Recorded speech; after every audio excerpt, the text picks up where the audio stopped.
GeM TV நேயர்களுக்கு வணக்கம். 6ஆம் அறிவு பகுதி. கடந்த ஜூலை 23ஆம் தேதி மத்திய நிதி அமைச்சர் நிர்மலா சீதாராமன் மத்திய பட்ஜெட்டை தாக்கல் செய்தார். அதில் தங்கத்தின் மீதான 15% வரியை 6% குறைத்தார். இதனால் அன்றே ஒரு சவரன் மீதான தங்கத்தின் விலையானது 4000 ரூபாய் குறைந்தது. இது தொடர்ந்து இருக்குமா இல்லை அதிகரிக்குமா என்பதை பிரகலா வெஸ்ட் நிறுவனரும் பொருளாதாரமான சொக்கலிங்க பயணி எப்படி சந்திப்போம். வணக்கம் சார்.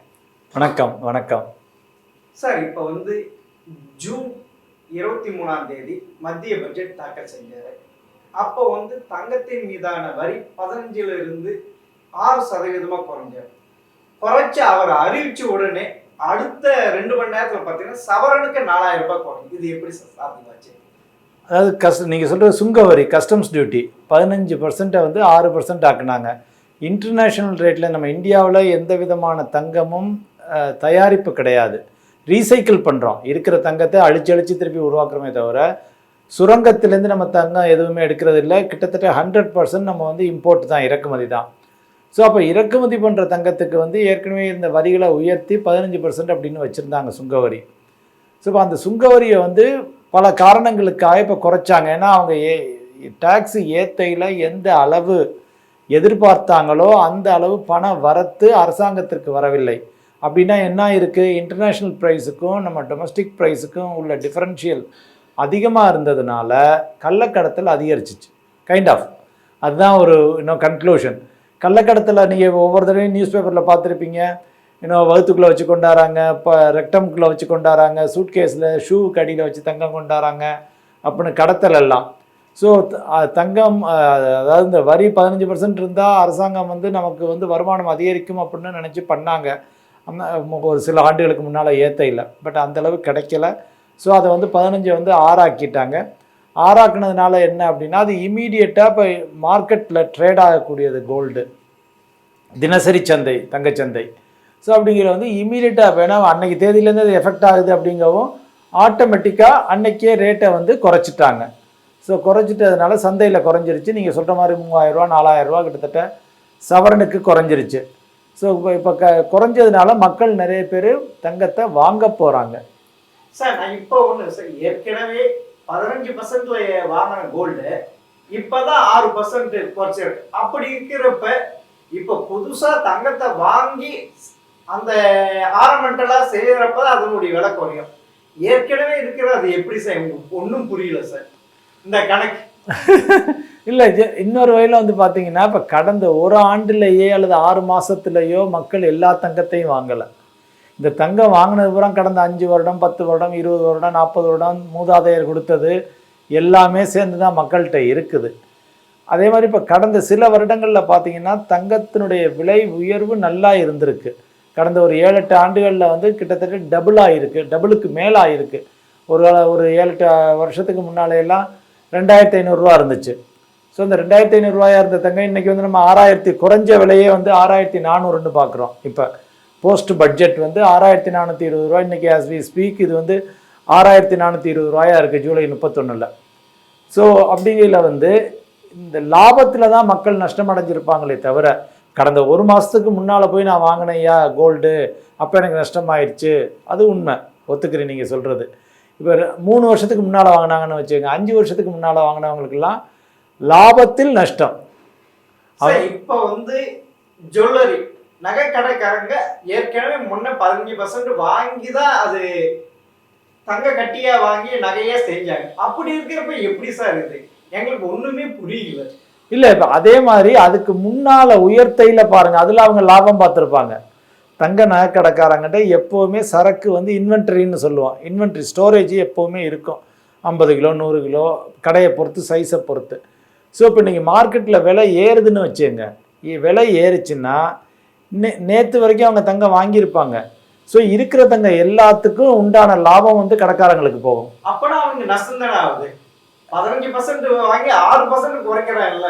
அதான் சொல்கிறேன், ஒரு காலத்தில் லாபம் அடைகிறாங்க, ஒரு காலத்தில் நஷ்டம் அடைகிறாங்க. ஸோ 2 ஈக்குவல் ஆகிக்கும். சார் எப்பயுமே ஒரு வியாபாரி லாபம் தான் பார்ப்பான், நஷ்டத்தை பார்ப்பானா சார்? இது எங்களுக்கு ஒண்ணுமே புரிய மாட்டேங்குது சார். இல்லை நான் அதாவது தங்க விலை குறைஞ்சின்னு வச்சுங்களேன், தங்க விலை குறைஞ்சின்னா வியாபாரிகளுக்கு அடி வாங்கும். ஏன்னா அவங்க சரக்கு வச்சுருக்காங்க. பெரிய பெரிய நகை கடைக்காரங்களை சொல்கிறேன். சின்ன கடைக்காரங்க அன்னன்னைக்கு வாங்கி ரொம்ப சரக்கு வச்சுக்க மாட்டாங்க, ஆர்டர் எடுத்துக்கிட்டு தான் செய்வாங்க. பட் பெரிய நகை கடைக்காரங்கள்லாம் வந்து முதலீடு போட்டு தான் பண்ணணும். ஸோ அவங்ககிட்டே ஒரு 500 கிலோ 1000 கிலோன்னு இருக்கணும், ரொம்ப பெரிய கடைகளை சொல்கிறேன். அப்படிங்கிற அந்த இன்வென்ட்ரி வந்து அவங்க வச்சுருக்க சரக்கு வந்து மார்க்கெட் விலை ஏறிச்சுன்னா அவங்களுக்கு லாபம், மார்க்கெட்டில் விலை இறங்குச்சுன்னா அவங்களுக்கு நஷ்டம். பட் லாங்கர் பீரியடில் அவங்க வந்து பிஸ்னஸ் பண்ணுறதுனால பிஸ்னஸில் அவங்க செய்கூலி சேதாரம்னு ஏற்கனவே போட்டு வாங்குறாங்க. இந்த ஏற்ற இறக்கம் வந்து யாருக்குமே சகஜமானது, தங்கம் மட்டும் இல்லை.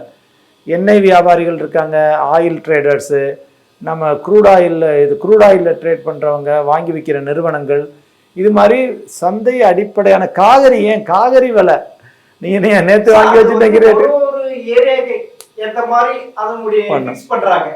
ஆனா இது வந்து கோல்டு பிரைஸ் மாத்திரம் வேர்ல்டு கோல்டு அப்படி இருக்கிறப்ப அன்னைக்கு குறைச்சிருக்கு. அதுதான் எனக்கு புரியல சார். அவங்க குறைக்க மாட்டாங்களா? இந்தியால 50%ல இருந்து 6% இன்டர்நேஷனல் ரேட்டு குறையாது, இந்தியா ரேட்டு தான். அது இல்ல, இப்ப அவங்க அனௌன்ஸ் பண்றது தானே அவன்ஸ் கிராம்க்கு இவ்வளவு ரேட்டு அவங்க ஃபிக்ஸ் பண்றது தானே, இவங்களும் ஃபிக்ஸ் பண்றாங்க. ஃபிக்ஸ்ன்னு சொல்ல மாட்டேன், இன்டர்நேஷனல் ரேட்ல மார்க்கெட் சந்தை என்ன ட்ரேட் ஆகுதோ இன்டர்நேஷனல் ரேட்ல வந்து மார்க்கெட் தான் ஃபிக்ஸ் பண்ணுது, தனிநபரால ஃபிக்ஸ் பண்ண முடியாது. இப்போ வந்து இந்திய அரசாங்கம் அந்த இது பண்ணுது இல்ல, அவங்க பண்ண மாட்டாங்க, அவங்க வந்து அதனுடைய எனேபிளர் தான். பட் இதை டிசைட் பண்ணுறது வந்து மார்க்கெட் எப்படி டிசைட் பண்ணுது? ஒரு எக்ஸாம்பிளுக்கு சொல்ல வரேன். இன்றைக்கி வந்து இந்தியா வந்து நாங்கள் ரிசர்வ் பேங்க், நம்மளுடைய ரிசர்வ் பேங்க் வந்து நாங்கள் வந்து டாலர்லேயே நிறைய வச்சுருக்கோம், கிட்டத்தட்ட $650 பில்லியன், $670 பில்லியன் ரிசர்வாக வச்சுருக்கோம். ஒருவேளை டாலர் ரேட்டு குறைய ஆரம்பிச்சிச்சுன்னா, டாலர் மதிப்பு குறைய ஆரம்பிச்சிச்சுன்னா என்ன பண்ணுறது? ரிஸ்க்கு. அதனால நான் தங்கத்தை ஒரு 20 டன் வாங்குகிறேன், 10 டன் வாங்குகிறோம்னு நம்ம ரிசர்வ் பேங்க் ஆஃப் இந்தியா போகிறாங்க. அதே மாதிரி சைனா கவர்மெண்ட்டு போகிறாங்க, அதே மாதிரி டர்க்கி கவர்மெண்ட்டு போகிறாங்க. ஸோ இப்போ இவங்கெல்லாம் போய் மார்க்கெட்டில் வாங்கையில் டிமாண்ட் அதிகரிக்குது, மார்க்கெட் ரேட்டு ஏறுது. ஸோ மார்க்கெட்டில் நடக்கிறது வந்து டிமாண்ட் சப்ளை தான். அதே இது இப்போ சுரங்கத்தில் தயாரிக்கிறது குறையுதுன்னு வைங்க தங்கம், அப்போ தங்க விலை ஏறும். இப்போ இது வந்து வாங்குறவங்க இப்போ மெயினாக வந்து லாஸ்ட் ஃபியூ இயர்ஸில் தங்கம் விலை இவ்வளோ அதிகரித்ததுக்கு ஒன் ஆஃப் த முக்கிய ரீசன் என்னென்னு பார்த்தீங்கன்னா, மத்திய அரசாங்கங்கள் தங்கத்தை நோக்கி செல்கின்றன. அதுதான் மேஜர் ரீசனு. இது பொருளாதாரம் சரியா இல்லைன்ட்டு, அதனால அந்த இதுக்கு பொருளாதாரம் சரியா இல்லைன்னு இல்லை, அவங்க என்னன்னா இப்போ நாளைக்கு அமெரிக்கா நினைச்சா எதை வேணாலும் செய்யலாம், அவங்க டாலர் மதிப்பை கூட்டலாம் குறைக்கலாம். ஃபார் எக்ஸாம்பிள் இந்தியாவுக்கு கூட, இந்தியா அமெரிக்கா ரிலேஷன் கூட பரவாயில்ல. இப்போ சைனா அமெரிக்கா ரிலேஷன்லாம் அவ்வளோ கிரேட்டாக இல்லை. ட்ரம்ப் வந்தாருன்னா சைனா இன்னும் அடி வாங்கும். சைனா இன்னும் அடி வாங்கல. ஒருவேளை ட்ரம்ப் வந்து டாலர் மதிப்பை குறைச்சிட்டாருன்னு வைங்க, ஏன்னா சைனா ஆல்ரெடி நிறைய அவங்களுடைய கரன்சி மதிப்பை சைனா குறைச்சாங்க. ஸோ குறைச்சதுனால தான் அவங்களுடைய ஏற்றுமதி அதிகரிச்சிச்சு. இப்போ ட்ரம்ப் வந்தாருன்னா என்ன சொல்லியிருக்காரு, நான் வந்தேன்னா டாலர் மதிப்பை குறைப்பேன், டாலர் மதிப்பை குறைச்சா ஆட்டோமேட்டிக்காக ஏற்றுமதி அதிகரிக்கும். ஸோ அப்படிங்கையில் வந்து இப்போ நம்ம வச்சுருக்க டாலருடைய மதிப்பு பூரா குறையும். அந்த அரசாங்கம், ஒவ்வொரு அரசாங்கமும் வச்சுருக்க டாலர் மதிப்பு பூரா. ஸோ அப்படிங்கையில் அவங்க என்ன சொல்கிறாங்க, நான் எல்லாமே டாலராக வச்சுக்க விரும்பலை, கொஞ்சத்தை தங்கமாக மாற்றியாரு. ஏன்னா தங்கத்தை வந்து ட்ரம்ப்பால் போய் ஒன்றும் பண்ண முடியாது, இன் ஜென்ரல் சொல்ல வர்றது ட்ரம்ப்பால் ஒன்றும் பண்ண முடியாது. ஸோ அதனால் நாங்கள் தங்கத்தை கொஞ்சம் மாற்றிக்கிறோம். அதே மாதிரி இப்போ இந்தியா போன்ற அரசாங்கங்கள் என்ன பண்ணுறாங்க, நாங்கள் இப்போ ரஷ்யா போன்ற நாடுகளுடன் வந்து நீங்கள் டாலரில் நம்ம ட்ரேட் பண்ண வேண்டாம், நம்ம ரூபிளில் ட்ரேட் பண்ணிக்குவோம். ஈரான் மல்டிபிள் ரீசன் போகுது. ஸோ அதனால் வந்து என்ன மொத்தத்தில் வந்து தங்கம் வந்து சந்தை நிர்ணயிக்கிறது, வேர்ல்டு கோல்டு கவுன்சில் இல்லை. பட் வேர்ல்டு கோல்டு கவுன்சில் அதுக்கு ஒரு எனேபிளர், அந்த தங்கத்தை வந்து ஒரு பாதுகாக்கக்கூடிய இது மாதிரி ஒரு அமைப்பு மாதிரின்னு வச்சுங்களேன். அது அந்த அந்த அந்த வகையான ட்ரேடு நல்லா இருக்கணும் அப்படிங்கிறதுக்கு அதுக்கு உண்டான வழிமுறைகள், அதுக்கு உண்டான டேட்டா, அது எல்லாமே அவங்க பண்ணுறாங்க. ஸோ இது சந்தை சம்மந்தப்பட்டது தான். இந்தியாவில் குறைஞ்சது இன்டர்நேஷ்னலில் குறையாது. சார் இப்போ வந்து ட்ரம்ப் ஒரு வாட்டி வின் பண்ணி ஜனவரி பதவி ஏற்றிருப்ப டாலருடைய ரேட்டு இன்ட்ரெஸ்ட் குறைக்க போறாங்க. அப்போனா இந்தியாவுடைய டாலர் ரேட்டு குறையும், பணவீக்க நம்ம இந்தியா ரூபாயினுடைய மதிப்பு உயரும். அப்போனா கோல்டு இன்னும் குறையிறதுக்கு வாய்ப்பு இருக்கு. ஒன்று ட்ரம்ப் அவர் டாலரை வீக்கன் பண்ணுறங்கிறாரு, இன்னொன்று வந்து அமெரிக்க மத்திய ரிசர்வ் வங்கி, ஃபெடரல் ரிசர்வ்னு சொல்லுவோம், ஃபெடரல் ரிசர்வ் வந்து இன்ட்ரெஸ்ட் ரேட்டை குறைக்க ஆரம்பித்தாங்கன்னா டாலர் பூரா வெளியில் வர ஆரம்பிக்கும் அமெரிக்காவை விட்டு. ஏன்னா இன்ட்ரெஸ்ட் ரேட்டு குறையுது, இன்ட்ரெஸ்ட் ரேட்டு குறையில கொஞ்சம் வெளியில் வர ஆரம்பிக்கும், வெளியில் வர ஆரம்பிக்கையில் எகெயின் டாலர்னுடைய மதிப்பு குறையும். ஸோ டாலர்னுடைய மதிப்பு குறையில உங்களுக்கு வந்து தங்கமும் விலை விழுகலாம். ஸோ அப்படிங்கையில் இந்தியா மாதிரி நாடுகளில் உங்களுக்கு ரூபாயில் பார்க்கையில் தங்கத்தினுடைய விலை குறைய வாய்ப்பு இருக்கிறது. இப்போ ட்ரம்ப் வரணும், ஃபெடரல் ரிசர்வ் இன்ட்ரெஸ்ட் ரேட்டை குறைக்கணும், ட்ரம்ப் வந்து டாலர்னுடைய மதிப்பை குறைக்கணும், இதெல்லாம் நடந்துச்சுன்னா இது நடக்கும். அப்பனா இன்னும் ஒரு 6 மாசம் கழிச்சு கோல்டு வாங்குறது நம்மள இன்னும் லாபம், நம்மளுக்கு விலை குறையும் இல்ல சார்? என்னுடைய பொண்ணு கல்யாணமோ பையன் கல்யாணமோ அடுத்த 3 மாசத்துல இருக்குன்னா நான் ட்ரம்ப்புக்காக வெயிட் பண்ணிக்கிட்டு இருக்க முடியாது இல்லையா? ஸோ எனக்கு இம்மீடியட் ரெக்குயர்மெண்ட் இருக்கவங்க வந்து அவங்க வாங்கித்தான் ஆகணும், வேற வழி இல்லை. இப்போ வந்து எனக்கு என்ன 3 வருஷம் கழிச்சு தேவைப்படும், 5 வருஷம் கழிச்சு தேவைப்படுங்கிறவங்க வந்து கிராஜுவலாக வாங்கலாம். ஏன்னா இப்போ அடுத்த 6 மாசத்துல என்ன நிகழப்போகுது அப்படிங்கிறது நமக்கு உறுதியாக தெரியாது. ஆனால் நம்மளுடைய தேவைகள் உறுதியாக தெரியும் நமக்கு. நம்ம தேவைகள் உறுதியாக தெரியல வந்து ஓகே இப்போ ஒரு போர்ஷனை வாங்குவோம், ஒரு 6 மாதம் கழிச்சு இன்னும் கொஞ்சம் குறைஞ்சி, இப்போ இந்த ரேட்டே குறையும்னு யாருமே கனவுளோட நினச்சி பார்த்துருக்க மாட்டாங்க. விலை ஏறிக்கிட்டே போது நான் வாங்கணும்னு எல்லாரும் அலைஞ்சுதான் நினச்சி பார்த்துருக்க மாட்டாங்க. கரெக்ட். அதனால இதை வந்து கிராஜுவலாக வாங்கிக்கிறது வந்து பெட்டராக இருக்கும். சார் இப்போ வந்து இந்த விலை குறை வந்து தொடருமா தங்கத்தின் மீது? இல்லை, கிட்டத்தட்ட நின்றுச்சு. ரேதர் இன்னைக்கெல்லாம் பார்த்தீங்கன்னா கொஞ்சம் ஒரு 30 ரூபா 20 ரூபா கிராமுக்கு ஏறி இருக்கு. அந்த நம்ம கஸ்டம்ஸ் சுங்கவரி குறைச்சதுனால ஏற்பட்ட குறைப்பு ஆல்ரெடி முழுவதுமாக முடிஞ்சிருச்சு. ஸோ இப்போ இனிமே நடக்கிறது வந்து இன்டர்நேஷ்னல் ரேட்டை பொறுத்து தான். இன்டர்நேஷ்னல் ரேட்டு இன்னொன்று முக்கிய காரணி வந்து நம்மளுடைய ரூபாய் டாலர் மதிப்பு. ஸோ இப்போ ஏற்கனவே பார்த்தீங்கன்னா 80-81 ரூபாயா இருந்தது, இப்போ 83-84 ஆயிருச்சு. ஸோ ரூபாய் மதிப்பு குறைய குறைய தங்கத்தினுடைய விலை கூடும். ஸோ அதுவும் ஒரு முக்கிய காரணம். அது ஏன் சார் ரூபாய் டாலரு நமக்கு ஏன் வித்தியாசம் வருது, ஏன் மதிப்பு குறையுதுன்னா நம்ம நாட்டில் பணவீக்கம் அதிகம், அமெரிக்காவை விட நம்ம நாட்டில் பணவீக்கம் அதிகம். அப்படிங்கையில் வந்து ஏன்னா நம்ம நாட்டில் தேவைகள் அதிகமாக இருக்குது. ஸோ பணவீக்கம் அதிகமாக இருக்கிற வரைக்கும் தங்கத்தினுடைய ஏற்றமும் நன்றாகவே இருக்கும், அந்த அளவுக்கு அட்லீஸ்ட். சார் அப்போனா நீங்கள் இப்போ வந்து ஆல்வேஸ் 23ஆம் தேதி குறைஞ்சது, இப்போ ஸ்டெபிலைஸ் ஆயிடுச்சு. இனி வந்து ஒரு சவரம் தங்கம் 50, 51, 52 இதுலயே நின்றுருமா? ஆமா கிட்டத்தட்ட இப்போதைக்கு அதுதான். அதுபோல் நீங்க டெய்லி மார்க்கெட் ஃபிளக்சுவேஷன் 100 ரூபா 200 ரூபா 300 அது இது ஏறி இறங்கிக்கிட்டு இருக்கோம். இனிமே அடுத்து எந்த நிகழ்வு, அடுத்து வந்து அமெரிக்க மத்திய வங்கி அவங்க வந்து இன்ட்ரெஸ்ட் ரேட்டு குறைச்சாங்கன்னா அப்போ ப்ராபப்ளி நமக்கு தங்கம் கொஞ்சம் குறைய வாய்ப்பு இருக்கிறது. அடுத்தாப்புல ட்ரம்ப் வந்து டாலர் மதிப்பை குறைச்சாருன்னா திருப்பி அதுவும் ஒரு பாசிபிலிட்டி இருக்குது. ஸோ இதில் எப்படி வேணாலும் நிகழலாம், ஏறலாம் இறங்கலாம். பட் இது ஒவ்வொரு ஏற்ற இறக்கமும் ஒவ்வொரு நிகழ்வுகளை வச்சு நடக்கும். இது போக எல்லாத்தையும் விட முக்கிய காரணம் வந்து மத்திய அரசாங்கங்கள் தங்கம் வாங்குறது. ஓ, அதாவது வேர்ல்டு எக்கனாமிக்ஸ் கிரைசிஸ் ஆயிருந்தா அவங்க இப்போதைக்கு அதே மாதிரி சூழ்நிலை இருக்கா? இல்ல, கிரைசிஸுக்கு மட்டும் இல்லை. இப்போ என்னன்னா நம்ம இந்திய அரசாங்கம்லாம் ரெகுலராகவே வாங்கிட்டு இருக்காங்க. ஏன்னா நாங்கள் வச்சிருக்க எங்களுடைய சொத்தை வந்து நான் பரவலாக்கணும், என் சொத்தை பரவலாக்குறதுக்கு வந்து நான் டாலர் மட்டும் இப்போ மெயின் சொத்தாக வச்சுருக்காங்க. அது இல்லாமல் நாங்கள் கோல்டையும் ஆட் பண்ணுறோம். கோல்டை இன்க்ரீஸ் பண்ணிகிட்டே போகிறாங்க. 500 10 டன் 20 டன் மார்க்கெட்லேருந்து வாங்குறாங்க. டன் கணக்கில், நம்ம கிராம் கணக்கில் பேசுகிறோம்.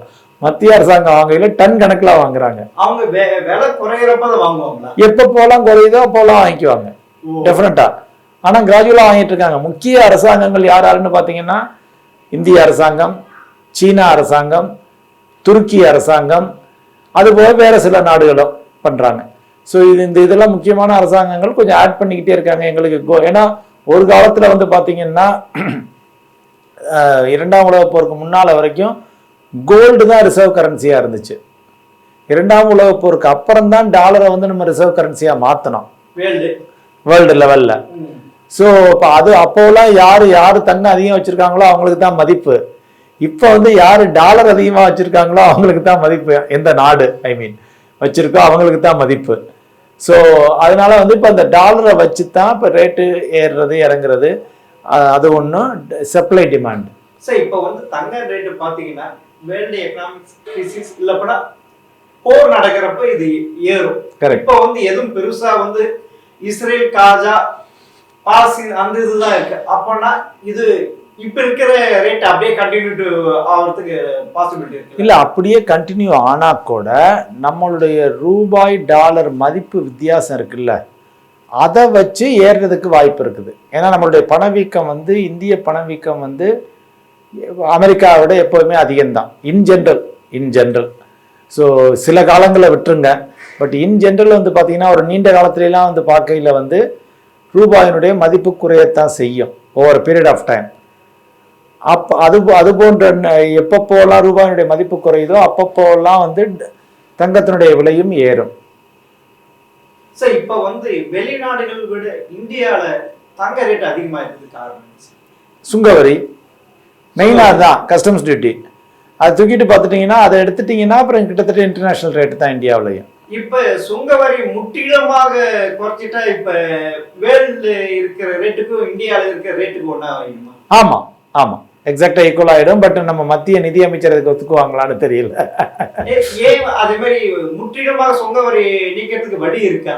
இல்லப்ப அரசாங்கங்களுக்கு வந்து அரசாங்கம் நடத்துறதுக்கு அவங்களுக்கு வருமானம் வேணும். வெவ்வேறு இன்கம் டேக்ஸ் கட்டுறோம், ஜிஎஸ்டி கட்டுறோம், பல வருமானம். இப்போ அப்படி பார்த்தீங்கன்னா தங்கத்துக்கு போட்டிருக்க சுங்கவரி ஒண்ணுமே இல்லை.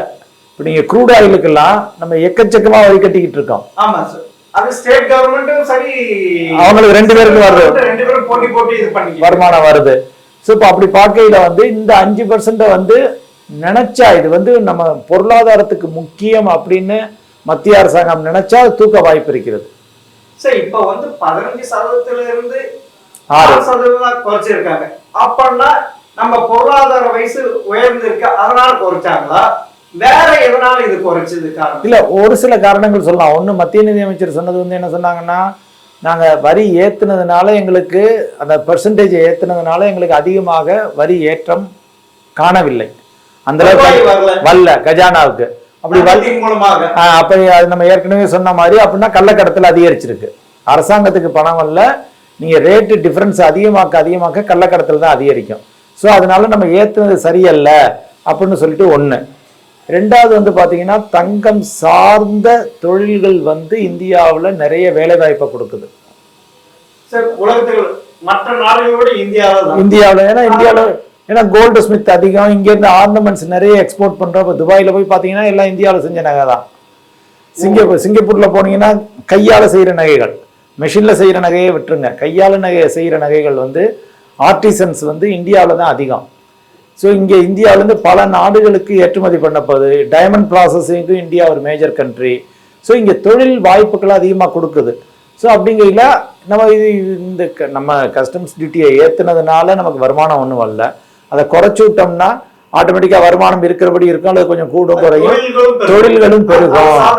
அதை தொழில்கள் இப்போ அன்னைக்கு கோல்டு ரேட் விழுந்துச்சுன்னா எவ்வளவு மக்கள் உள்ள போறாங்க ஆமாத்துக்கு.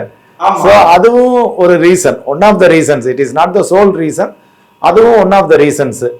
ரெண்டாவது வந்து சமீபத்தில் இன்டர்நேஷனல் லெவல்லையும் கோல்டு ரேட் ஏறிக்கிட்டு இருக்கு. அதுதான் காசா வாரு, இஸ்ரேல் வாரு, உக்ரைன் வாரு, அன்ரெஸ்ட். நம்ம மத்திய அரசாங்கம், நம்ம மத்திய ரிசர்வ் வங்கிகள் போய் இந்தியா, சைனா, துருக்கி எல்லாம் வாங்குறது, கோல்டு மார்க்கெட்ல வாங்குறது, இதனால ரேட்டு ஏறிக்கிட்டு இருக்கு. ரொம்ப நாளா ரேட்டு ஏறல, அதையும் நம்ம சொல்லணும். ஏன்னா கிட்டத்தட்ட ஒரு 2014-15 பார்த்தீங்கன்னா கோல்டு ரேட்டு விழுந்துச்சு நல்ல பீக்ல இருந்து. ஒரு 2007-8 2008-9 வந்து கிட்டத்தட்ட $1950 $2000 போச்சு. அங்கேருந்து விழுந்து 2014-15 வந்து 50% இன்டர்நேஷனல் ரேட்டு விழுந்துச்சு. கிட்டத்தட்ட $950 அவுன்ஸுக்கு வந்துச்சு. $950 $1000 அந்த ரேஞ்சில். இப்போ அந்த 2014-15 அந்த $950 தங்கம் விலை குறையுமான்னு கேட்பாங்க. இன்டர்நேஷனல் லெவலில் 50% கிட்டத்தட்ட 40-50% அடி வாங்கியிருக்கு தங்கம் 2014-15. அந்த அடி வாங்கினதுலேருந்து திருப்பி மேல் எழும்பி $1200 $1400 1700 1800 சொல்லி இப்போ 2400 வந்து நிக்குது. சார் நீங்க இப்படி சொல்றீங்க, ஆனா நம்ம இந்தியாவில் பார்த்தீங்கன்னா கடந்த ஒரு 5-6 வருஷமா அது பாட்டி ஏறிட்டே போகுது. 55,000 வரைக்கும் ஒரு சவரன் வந்தது. காரணம் என்ன சார்? நீங்க வேர்ல்டு அப்படி இருக்கிறீங்க, குறைஞ்சிருக்கு. இது இந்தியாவில் மட்டும் ஏன் தங்கம் ஏறிக்கிட்டே இருக்கு அப்படின்னு வந்து பார்த்தீங்கன்னா, நம்மளுடைய டாலர் மதிப்பு 35-36 ரூபாயிலேருந்து இன்னைக்கு 83-84 ரூபாயில இருக்கும். ஸோ 83, அப்போ அதுவே வந்து பார்த்தீங்கன்னா கிட்டத்தட்ட டபுளுக்கு மேலே ஆயிடுச்சு. ஸோ வெளிநாட்டில் தங்கம் அடி வாங்கையில் கூட இந்தியாவில் அந்த அடி தெரியலை. காரணம் வந்து foreign currency, forex, rupee dollar conversion rate நம்மோட பணம் கொஞ்சம் வீக்கமாகிக்கிட்டே போச்சு. அதனால வந்து அந்த டாலர் ரேட்டு குறைஞ்சா கூட நமக்கு தெரியல. சரி சார், இப்ப தங்கம் யாரு முதலீடு செய்யலாம், யாரு செய்ய வேண்டியது இல்லை சார் இப்போதைக்கு சிச்சுவேஷன்? அதாவது இப்போ நம்மளுடைய கலாச்சாரம்னு ஒன்று இருக்கு. அந்த கலாச்சாரத்துல தாலி கட்டுறது கூட கல்யாணங்களுக்கு தங்கத்துல தான் கட்டுறோம் நிறைய பேர், நிறைய இதில் வந்து பார்த்தீங்கன்னா. ஸோ இப்போ வந்து அந்த கலாச்சார தேவைகளுக்கு வந்து உங்களுக்கு ஆர்னமெண்ட்ஸ் தேவைப்படுது, ஆபரணங்கள் தேவைப்படலாம், அவங்க வாங்காமல் இருக்க முடியாது, அதை டிலே பண்ண முடியாது. அது எப்போவுமே வாங்கத்தான் வேணும், அவங்க தேவைக்கு ஏற்ற மாதிரி வாங்கிக்கத்தான் வேணும். சில பேர் குறைச்சி வாங்கலாம், சில பேர் கூட்டி வாங்கலாம். ஆனால் அவங்களுக்கு இன்னொரு கேட்டகரி இருக்காங்க. இன்னொரு கேட்டகரின்னா, நான் தங்கத்தை வந்து முதலீடாக கருதுறேன், இன்வெஸ்ட்மெண்ட்டாக கருதுறேன். எனக்கு வந்து தங்கம் தேவையில்லை, ஆபரணம் தேவையில்லை, நான் கழுத்தில் எனக்கு போட விருப்பம் இல்லை, கையில் போட விருப்பம் இல்லை. ஆனால் தங்கம் ரேட்டு ஏறிக்கிட்டே போகுது. பிளாட்டு பிஎல்ஓடி பிளாட் லேண்டு, நிலத்தினுடைய ரேட்டு ஏறுதுன்னா நிலத்தை போய் வாங்குறேன். தங்கத்தினுடைய இது ஏறுது, தங்கத்தை வாங்குறேன். வெள்ளியினுடைய ரேட்டு ஏறுதுன்னா வெள்ளியை போய் எதெல்லாம் ரேட்டு ஏறுதோ அதையெல்லாம் நான் போய் வாங்கணும் அப்படின்னு நினைக்கிறவங்க இருக்காங்க. ஸோ இப்போ அது வந்து முதலீட்டாளர்கள். ஸோ அந்த முதலீட்டாளர்கள் வந்து தங்கத்தை வந்து வாங்குறது அதை விட வேற எதுவும் பெட்டர் இருக்கா? இல்ல, நம்மளோட கலாச்சாரத்தோடு சேர்ந்தது சார். மண்ணுலையும் பொண்ணுலையும் முதலீடு செய்யறேன்றாங்க. கரெக்ட். அதாவது ஒரு லெவல் வரைக்கும் தான் நீங்க மண்ணுலையும் பொண்ணுலையும் முதலீடு செய்ய முடியும். ஒரு சாதாரண மனுஷன் அரசாங்க உத்தியோகத்தில் இருக்காரு, அல்ல ஒரு பிரைவேட் கம்பெனியில் இருக்காருன்னு வச்சுங்க. அவருக்கு வர்ற சம்பளங்கள்ல ஆரம்ப காலங்களில் கொஞ்சம் தங்கம் வாங்குவார், கொஞ்சம் நிலம் வாங்குவார். அப்புறம் வர்ற சம்பளத்தை எல்லாத்தையுமே நிலம் வாங்கிட்டு இருந்தாருன்னு வைங்க, அவரால் அதை மேனேஜ் கூட பண்ண முடியாது. ஸோ இப்போ அவர் என்ன பண்ணணும், நெக்ஸ்ட் லெவலுக்கு வர ஆரம்பிக்கணும். அப்புறம் இன்சூரன்ஸ்னு போவாங்க, ஃபிக்ஸட் டெபாசிட்னு போவாங்க, அதுக்கப்புறம் மியூச்சுவல் ஃபண்ட்னு போவாங்க, அதுக்கப்புறம் ஸ்டாக்குன்னு போவாங்க, ஷேர்னு போவாங்க. ஸோ இதெல்லாம் ஒரு பரிமாண வளர்ச்சிங்கிற மாதிரி. ஒரு மனிதனுடைய சம்பாத்தியம் அதிகரிக்க ஆரம்பத்தில் வர்ற சம்பாத்தியத்தை வந்து மண்ணுலையும் பொண்ணுலையும் போடுவாங்க. அப்புறம் அது சர்ப்ளஸ் ஆயிடுச்சு, யாருப்பா வீடை வச்சு மேனேஜ் பண்ண நம்மளால முடியல, அது வாடகைக்கு விட்டு பெரிய தலைவலியாக இருக்குது, இல்லை லேண்டை வச்சா யாராவது லேண்டை வச்சுருந்தோம்னா அபகரிச்சிட்டு போயிடுறாங்க நிலத்தை, இது வம்பே வேண்டாம், இதை போய் நிலத்து கண்கொத்தி பாம்பா பார்த்துக்கிட்டு இருக்க முடியல அப்படின்னு சொல்லிட்டு என்ன பண்ணுவாங்க, அடுத்து கொஞ்சம் பேங்க்கில் தான் போட்டு வைப்போமே அப்படின்னு ஃபிக்ஸட் டெபாசிட்டுக்கு போவாங்க. அப்புறம் பேங்க்கில் ஃபிக்ஸட் டெபாசிட்டில் போட்டால் போடுறது பூரா வரியிலே போயிருதுப்பா, இல்லை அவனே டிடிஎஸ் பிடிச்சிக்கிட்டா அப்புறம் அதுக்கு மேலேயும் வரி கட்டணுங்கிறாங்க. வேற என்ன பண்ணலாம், என்ன எனக்கு லாபம் எங்கே அதிகம் கிடைக்கும், வருமானம். அப்போ மியூச்சுவல் ஃபண்டுக்கு வாங்க, ஈக்விட்டி மியூச்சுவல் ஃபண்டு. ஸோ அப்போ ஈக்விட்டி மியூச்சுவல் ஃபண்டில் நம்ம எடுக்காத வரைக்கும் வரி கிடையாது, எனக்கு சந்தோஷம் அப்படின்னு ஈக்விட்டி மியூச்சுவல் ஃபண்டில் போட ஆரம்பிக்கும். ஸோ இப்போ ஈக்விட்டி மியூச்சுவல் ஃபண்டெல்லாம் வந்து இப்போ மியூச்சுவல் ஃபண்டுகள் வந்து ஒரு கடல் மாதிரி, ஓஷன் மாதிரி. கிட்டத்தட்ட இன்னைக்கு 50 லட்சம் கோடி இதில் நிர்வகிக்கப்படுது. பங்குச்சந்தை அதை விட பெருசு. ஸோ இப்போ அதுகளில் கொண்டாந்து போட்டுட்டு லாபமும் நல்லா வருது.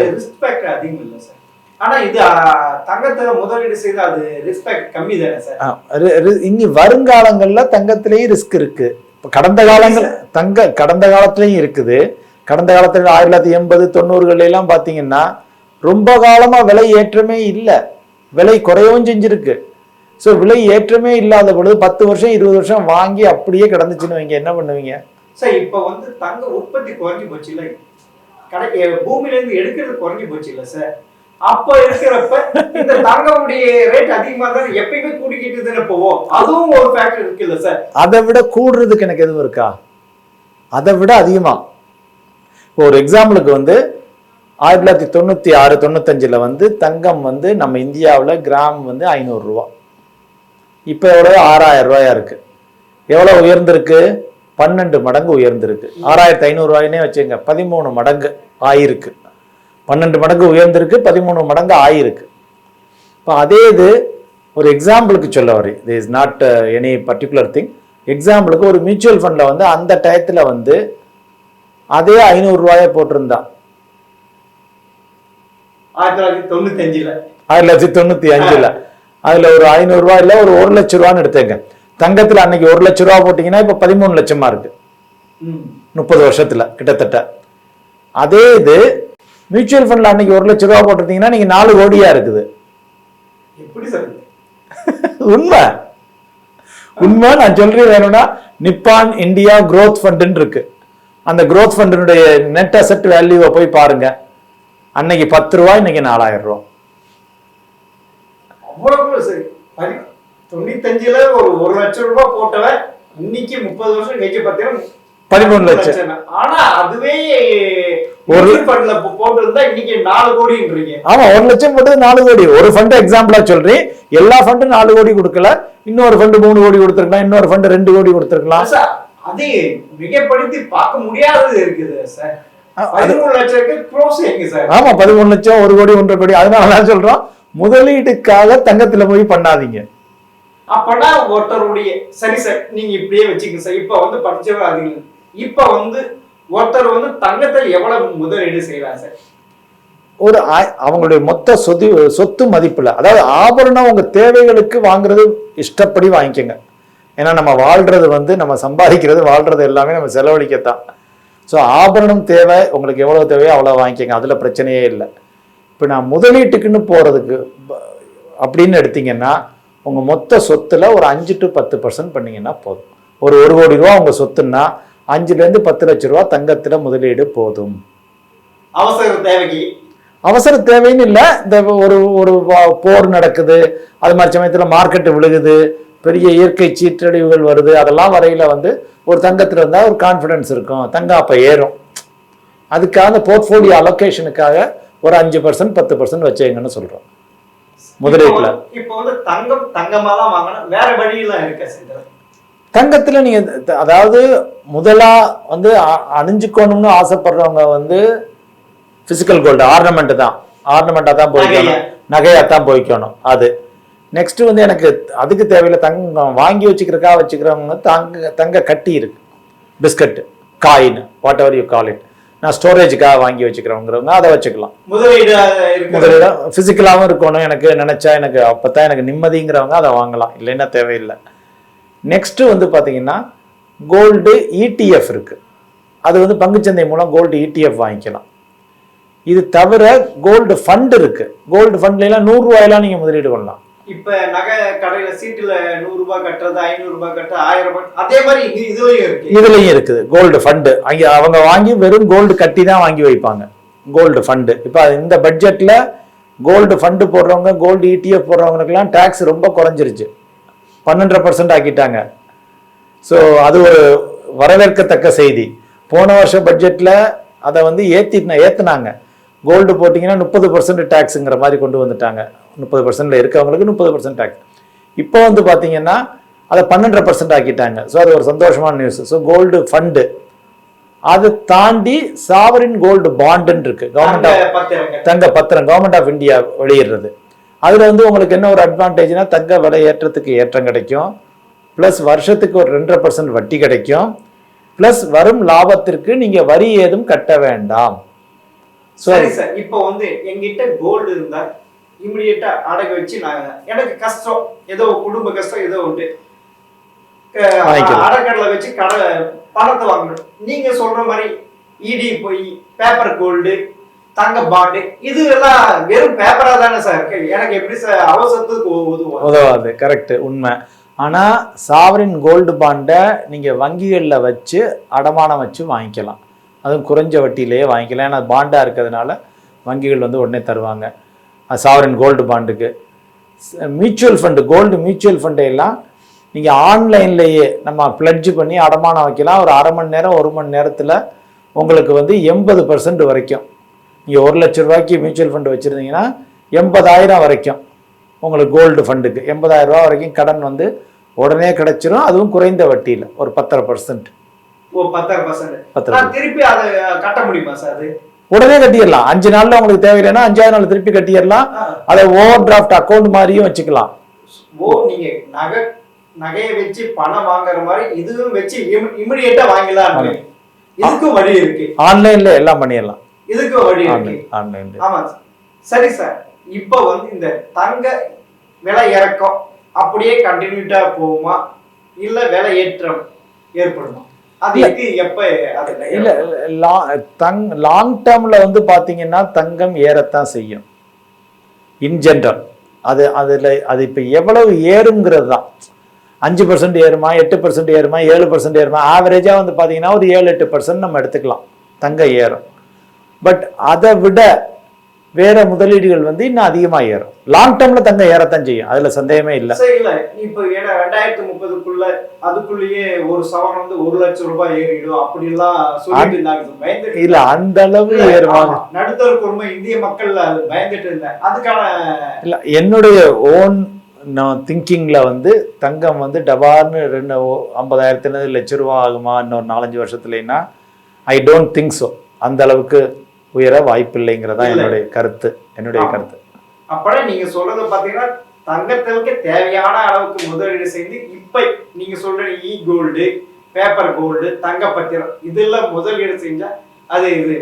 சரி சார், இதுக்கும் அது விற்கிறதுக்கு எதாவது டிஃபரன்ஸ் இருக்கு வருமானம்? இல்லை, இப்போ நீங்கள் வந்து என்னென்னா தங்கத்தை ஃபிசிக்கல் தங்கத்தை வாங்கிட்டு விற்க போனீங்கன்னா சேதாரம், செய்கூலி, ஜிஎஸ்டி கட்டினது எல்லாம் வீணாக போகும். வேறஸ் ஃபிசிக்கல் நம்ம கோல்டை விற்க போயில உங்களுக்கு சேதாரம், செய்கூலி, அந்த பிரச்சனை, ஜிஎஸ்டி இந்த பிரச்சனை அப்படியே கிடைச்சிடும். அதுல ஒன்றும் பிரச்சனை இல்லை. இல்லை, இது வரைக்கும் தெரியாத புதுசா ஒன்று சொல்லியிருக்கீங்க. இது மக்கள் எவ்வளவு தூரம் ஏத்துக்கிறாங்கன்னு பார்க்கறேன் சார். ஷூர். ஜெம் டிவிக்காக கொண்டாட நேரத்தை வரைக்கும் மிக நன்றி சார். நன்றி.